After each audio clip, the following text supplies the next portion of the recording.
Esto es audiolibro. Con la narración del libro La Victoria Final, el año 2000.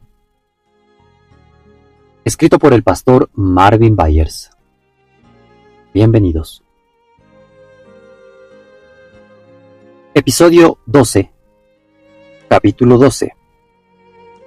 La resurrección en la restauración. Estaba yo de pie afuera del Museo del Holocausto en Jerusalén, Israel, y a mi alrededor estaba el grupo de turistas que yo guiaba. Yo quería compartir con ellos algunos pensamientos que prepararían sus corazones para lo que estaban a punto de ver. Después de presenciar lo que se expone en ese museo, la mayor parte de personas normales jamás vuelve a ser igual. Yo he visto adultos llorar inconsolablemente al estar ante las ampliaciones fotográficas de la angustia y sufrimiento indescriptibles del pueblo judío en los campos de exterminio de Hitler. Yo estaba literalmente empezando a hablar cuando sucedió algo que cambió mi vida para siempre. Estaba yo a punto de repetir lo que había escuchado de otros cristianos por más de 30 años.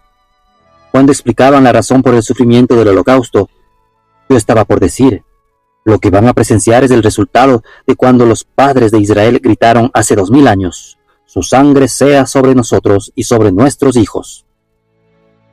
Para mi asombro, en lugar de esas palabras, salió de mi boca algo que yo nunca antes había escuchado.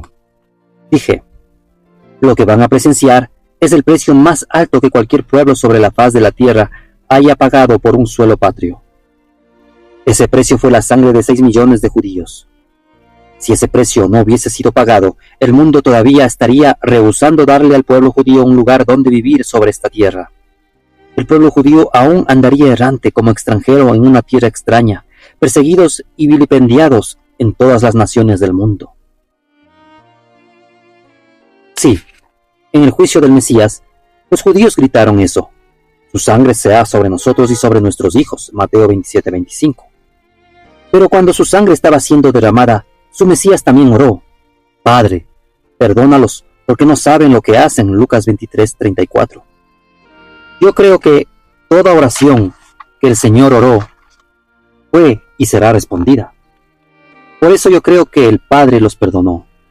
Es más, esa fue la razón por la que el Señor vino a la tierra y derramó su vida para salvar a su pueblo de sus pecados. Mateo 1:21.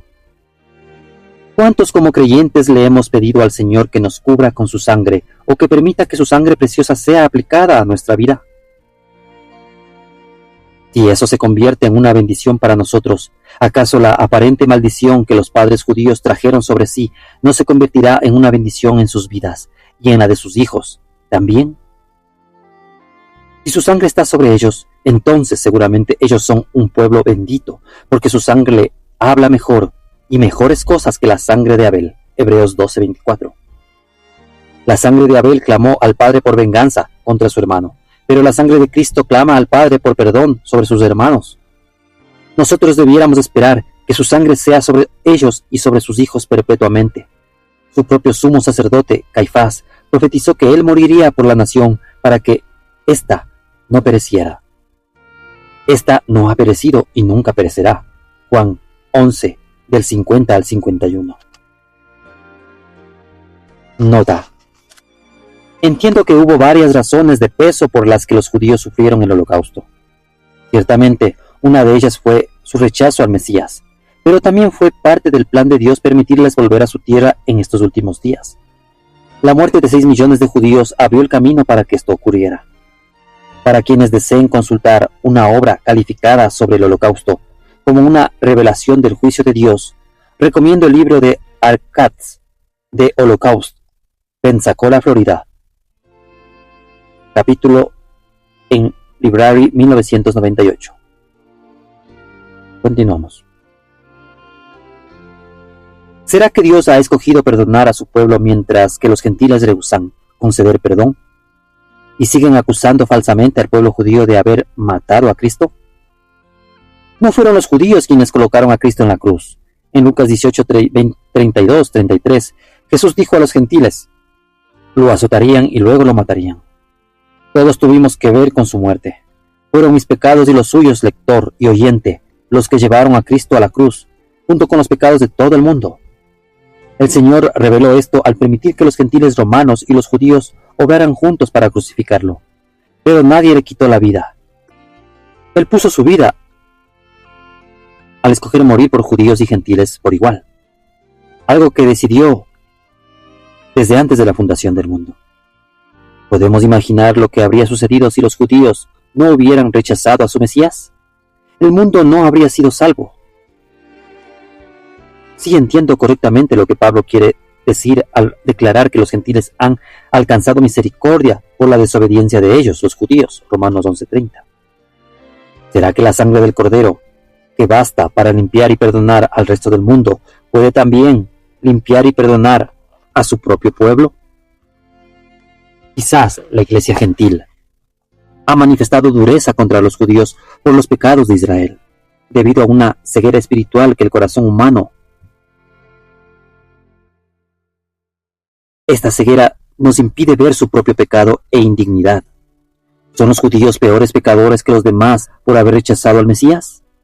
¿Acaso no somos culpables todos los que rechazan al Mesías cada día de una forma u otra? Nosotros seguimos siendo nuestro propio camino. Buscamos hacer nuestra propia voluntad y corremos en pos de otros deseos y amores de este mundo, mientras Él se para y toca a nuestras puertas día tras día y busca nuestro amor y compañerismo. Todos hemos sido culpables de romper su corazón al rechazarlo por seguir a algún otro Dios, tal como nuestro vientre o las pasiones juveniles. ¿Será posible que nosotros seguimos sin poder quitar la paja en el ojo de los judíos porque tenemos una viga en nuestro propio ojo?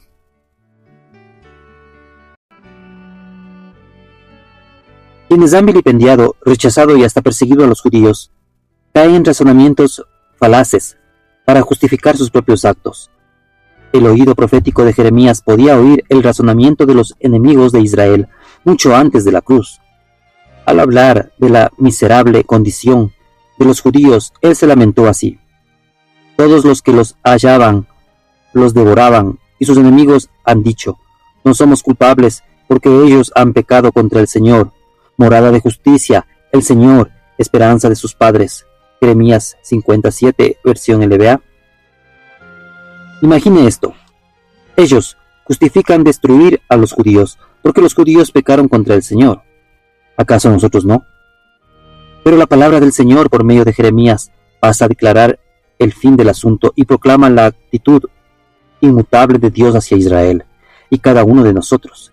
Él promete: en aquellos días y en aquel tiempo, dice Jehová, la maldad de Israel será buscada y no aparecerá, y los pecados de Judá y no se hallarán, porque perdonaré a los que yo hubiere dejado. Jeremías 50:20. Si la sangre que jamás perderá su poder es suficiente para expiar los pecados de los gentiles, ¿cuánto más expiará también los pecados del pueblo escogido, preservado por Dios hasta hoy?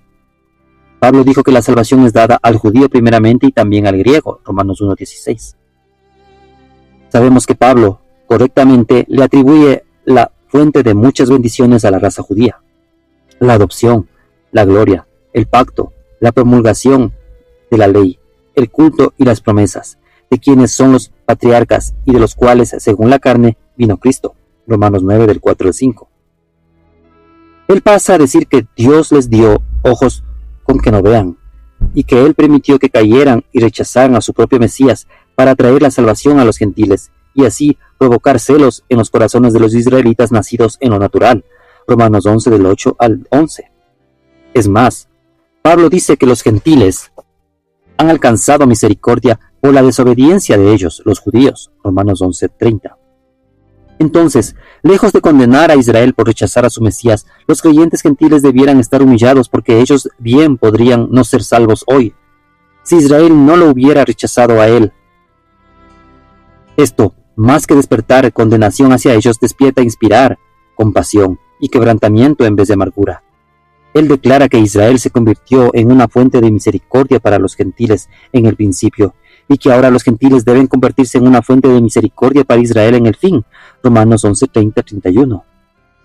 Definitivamente los gentiles tienen una deuda de amor que pagarle a la raza judía, y muchos están llegando a entender que ha llegado el tiempo de pagarla. ¿Será que la Iglesia gentil le ha demostrado al pueblo judío la misericordia del Salvador? ¿Ha pagado su deuda de amor? ¿Han manifestado ellos la benignidad, paciencia y longanimidad de Cristo, el judío, que murió por judíos y gentiles por igual? ¿Cómo es posible que creamos que la respuesta es sí, cuando la llamada Iglesia gentil durante todas las edades ha torturado y matado a centenares y millares de judíos en el nombre de Cristo? En las cruzadas, su clamor era: mata a un judío y salva tu alma. Otros proclamaron: el único judío bueno es un judío muerto. Nota: refiérase a Michael L. Brown, Our Hands Are Steiner White Root, 1992. Página 12. Durante la Inquisición, a los judíos se les dio a escoger entre renunciar a la ley que tanto amaban o ser torturados y muertos. En el Holocausto, muchos judíos fueron engañados para que pagaran sus propios boletos de tren para ser transportados a las cámaras de gas. Todas estas atrocidades se yerguen como testigos que la Iglesia gentil no ha pagado su deuda, más bien está aumentado en demasía.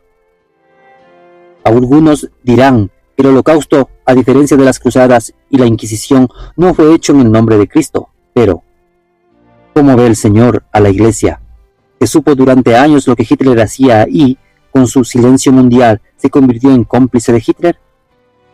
¿Será esa la Iglesia de quien el Señor dirá: porque tuve hambre y me diste de comer, tuve sed y me disteis de beber, fui forastero y me recogisteis, estuve desnudo y me cubristeis, enfermo y me vististeis, en la cárcel y me vinisteis a mí? Mateo 25, del 35 al 36. Algunos dirían: sí, pero allí él está hablando acerca de creyentes nacidos de nuevo, no de judíos sin regenerar. El Espíritu Santo responde a esto en Romanos 9:3, en donde Pablo dice: porque deseara yo mismo ser anatema, separado de Cristo por amor a mis hermanos, los que son mis parientes según la carne. Pablo, por el Espíritu, los llama hermanos. Si las Escrituras infalibles llaman a los judíos los hermanos naturales de Pablo, seguramente siguen siendo los hermanos naturales de Cristo también. El Señor dice que quienes hayan ministrado amor y bondad a uno de estos mis hermanos más pequeños, heredará el reino. ¿No incluye esta declaración también a sus hermanos en lo natural? Quizás algunos cuestionarían esto, pero yo definitivamente no quiero poner en peligro mi destino eterno al maldecir a Israel en vez de bendecirlo, solo porque yo pudiera haber asumido incorrectamente que, de alguna forma, Jesucristo perdió todo afecto natural por sus hermanos naturales, por quienes lloró abiertamente cuando estaba en la tierra. ¡Qué tragedia! Que mientras Pablo deseaba ser separado de Cristo por amor a ellos, y Cristo puso su propia vida por ellos, algunos cristianos han clamado: mata a un judío y salva tu alma. Ellos no han sabido de qué espíritu son. Cuando en nuestro corazón tengamos un amor por Israel, como el que tuvo Pablo, cuando les mostrésemos la benignidad y la misericordia del Mesías, que vino de la misma raza judía, cuando estemos dispuestos a poner nuestra vida por ellos, en vez de quitarles a ellos la vida debido al odio y a los celos, entonces algo sucederá en los corazones del pueblo judío.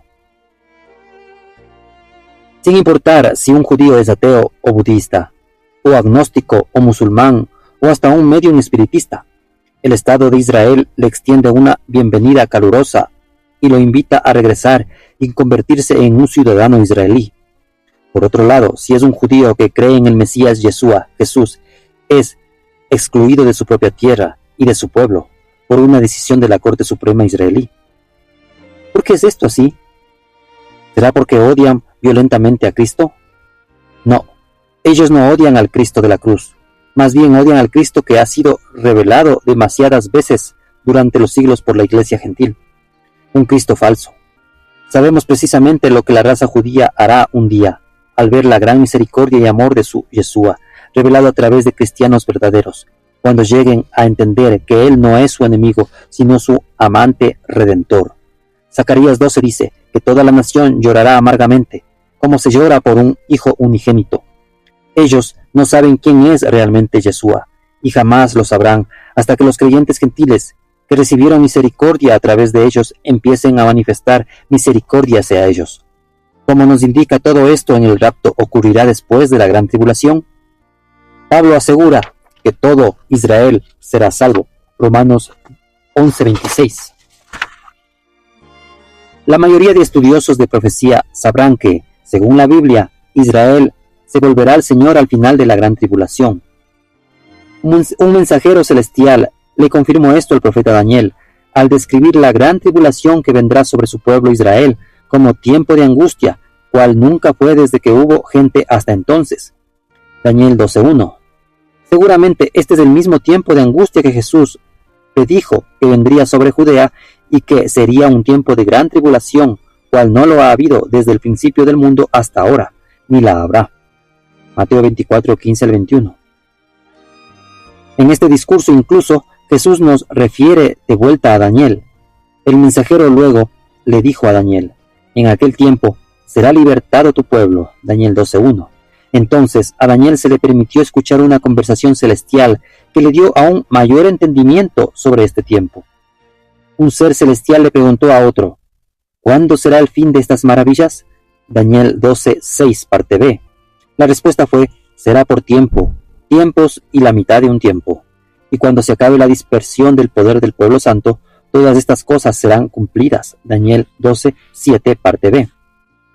Así que esa gran tribulación dura 3 años y medio. Nota: la frase un tiempo y tiempos y la mitad de un tiempo se refiere a un periodo de 3 años y medio, según se ve en Daniel 12 del 7 al 12, y al comparar Apocalipsis 12, 6 y 14. Continuamos.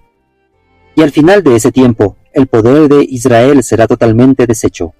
Luego Daniel oyó que al final de la más grande de todas las tribulaciones, todas estas cosas serán cumplidas. La frase estas cosas incluye la promesa hecha a Daniel en ese mismo pasaje que será libertado tu pueblo.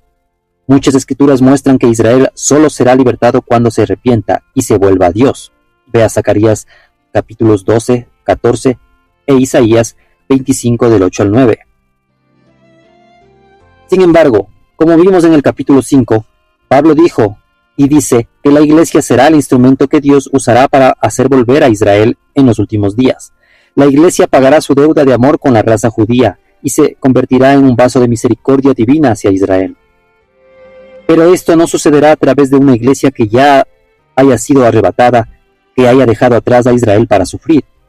A pesar que no todos son llamados a trasladarse físicamente a la tierra de Israel, todos somos llamados a orar por la paz de Jerusalén y a mostrar el amor de Yeshua, Jesús, al pueblo judío en toda la tierra. Salmo 122:6.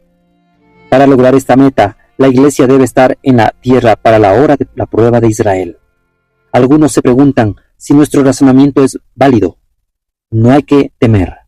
Pablo lo aclara en Romanos 11:15. Porque si su exclusión es la reconciliación del mundo, ¿qué será su admisión sino vida eterna entre los muertos? No habrá vida de entre los muertos, resurrección, para los creyentes hasta que Israel haya sido recibido de vuelta por el Señor.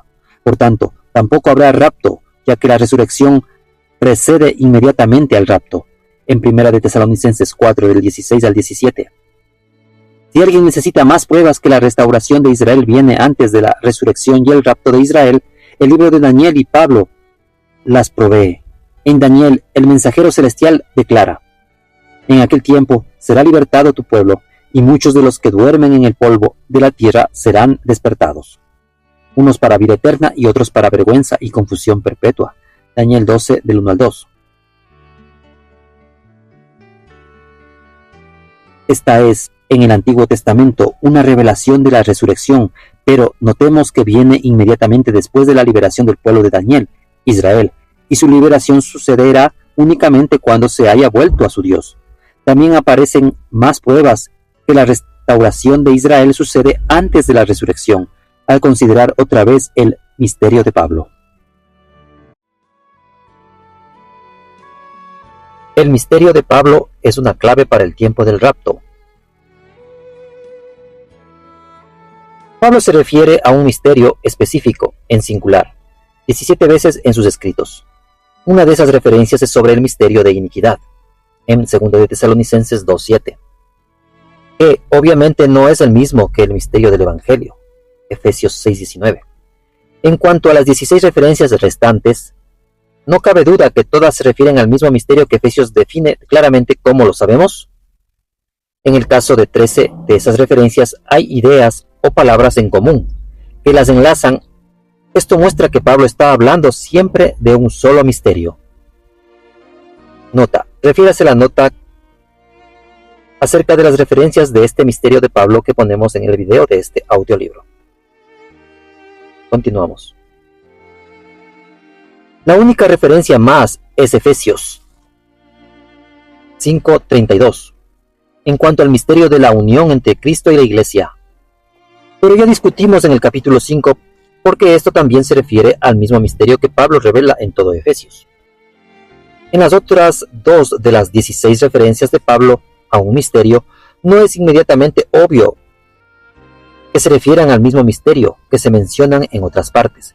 Sin embargo, al observar detenidamente esas 2 referencias, nos da una clave para poder entender cuándo tendrá lugar el rapto, antes o después de los últimos 3 años y medio. La primera referencia es Romanos 11 del 25 al 26. Leemos: Porque no quiero, hermanos, que ignoréis este misterio, para que no seáis arrogantes en cuanto a vosotros mismos, que ha acontecido a Israel endurecimiento en parte, hasta que haya entrado la plenitud de los gentiles, y luego todo Israel será salvo. Aunque este verso también habla de Israel, los gentiles y el misterio, como lo hace Efesios 3 del 1 al 9, suena como que el misterio tiene que ver con el endurecimiento parcial que vino sobre Israel, hasta que fueran salvos todos los gentiles, que fueron destinados a ser salvos por la presencia de Dios. Cuando esto ocurra, todo Israel será salvo. Volveremos en un momento a esta idea. En otra referencia es 1 Corintios 15 del 51 al 52. Dice: He aquí, os digo un misterio. No todos dormiremos, pero todos seremos transformados en un momento, en un abrir y cerrar de ojos, a la final trompeta, porque se tocará la trompeta y los muertos serán resucitados incorruptibles, y nosotros seremos transformados. Porque aquí se relaciona el rapto con un misterio, y este misterio es la mismo que Pablo menciona en sus epístolas.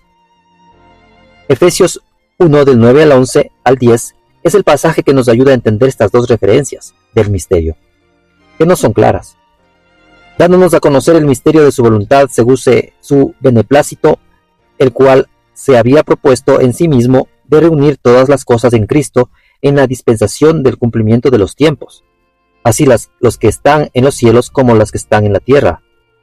Si unimos estas 3 referencias en otras escrituras sobre el fin, emergen los siguientes hechos. 1. Jeremías y Daniel explican que Israel será librado del peor tiempo de angustia en su historia. Jeremías 37 y Daniel 12:1. Moisés profetizó que Israel estaría en tribulación en los últimos días y que Dios se volvería a ellos, si ellos se volvían a él. Deuteronomio 4 del 29 al 31. Por tanto, la gran tribulación ha sido diseñada para hacer que Israel se vuelva a Dios. Seguramente será hecho. 2. Según Romanos 11:15, la restauración de Israel resultará en la resurrección y por tanto también en el rapto. 3. La definición de Pablo del misterio es que la cruz ha hecho que Israel y los gentiles creyentes sean una iglesia, y que juntos en Cristo heredarán la promesa. Efesios 3 del 4 al 6. Romanos 4:13 dice que la promesa es que Abraham y sus descendientes heredarán el mundo. En otras palabras, la promesa es que Israel y los gentiles heredarán juntos el reino. 4. A la luz de esto, es fácil entender por qué el misterio se relaciona con la salvación de Israel en Romanos 11 del 25 al 26, y con la resurrección y el rapto en 1 Corintios 15 del 51 al 52. La salvación de Israel traerá consigo la resurrección y el rapto, y esto permitirá que sea consumado el misterio, una unión total, completa y eterna entre Israel, los gentiles y Cristo, como revela Efesios 1 del 9 al 10. Y en ese momento la iglesia heredará el reino. Eso es exactamente lo que Apocalipsis dice que sucederá con la final o séptima trompeta. Se lee: sino que en los días de la voz del séptimo ángel, cuando él comience a tocar la trompeta, el misterio de Dios se consumará, como él lo anunció a sus siervos los profetas. Apocalipsis 17. El séptimo ángel tocó la trompeta, y hubo grandes voces en el cielo que decían: los reinos del mundo han venido a ser de nuestro Señor y de su Cristo, y él reinará por los siglos de los siglos. Apocalipsis 11:15. 5. Si Israel y los gentiles fueron unidos por la cruz, ¿por qué debemos pensar que serán divididos por el rapto? Como asevera la doctrina de un rapto pretribulacional. La Biblia muestra que Israel y los gentiles heredarán el reino juntos, cuando Israel sea restaurado y cuando ocurra el rapto en la séptima trompeta de Apocalipsis, al final de la tribulación. Juntos, Israel y los gentiles injertados obtendrán la victoria final sobre la muerte en el rapto. 6. Al comparar 1 Corintios 15 del 51 al 54 con Isaías 25 del 6 al 9, vemos otra prueba bíblica que la resurrección y el rapto ocurrirán después de la gran tribulación. Isaías 25 se refiere al día cuando el Señor quitará la afrenta de su pueblo de toda la tierra. Isaías 25:8. Seguramente esto es después de la gran tribulación y de la restauración de Israel. Isaías 25 también habla del día cuando Él quitará el velo que envuelve a todas las naciones, versículo 7. Un velo que las aleja de la verdad y que hará que se opongan y ataquen ciegamente a Israel en los últimos días. Él quitará ese velo de los ojos de las naciones al derrotarla sobre el monte de Sión. Zacarías 8, 2 al 3 y 12:9. Este evento pondrá fin a la gran tribulación de Israel. Note que Pablo cita Israel en Isaías 25:8 en su discurso sobre la resurrección y el rapto en 1 Corintios 15 del 51 al 54. Al hacerlo, enlaza el tiempo de la resurrección de la iglesia, que él dice que será la victoria sobre la muerte, con el regreso de Israel hacia su Dios. ¿Cómo lo hace? Al referirse de la resurrección en 1 Corintios 15:54, Pablo escribe: y cuando esto corruptible se haya vestido de incorrupción, y esto mortal se haya vestido de inmortalidad, entonces se cumplirá la palabra que está escrita: sorbida es la muerte en victoria. Esta palabra viene de Isaías 25:8. Pablo declara que cuando esto suceda, la resurrección, entonces sorbida es la muerte en victoria. Pero en Isaías 25:8, la muerte no será sorbida en victoria, sino hasta que Israel haya vuelto a su Dios. Al final de la gran tribulación, entonces, no habrá resurrección hasta que Israel se haya vuelto a Dios. Esto confirma también Romanos 11:15, donde Pablo dice que la restauración de Israel dará como fruto la resurrección. Quizás Pablo hasta obtuvo su doctrina de Isaías 25, definitivamente allí está.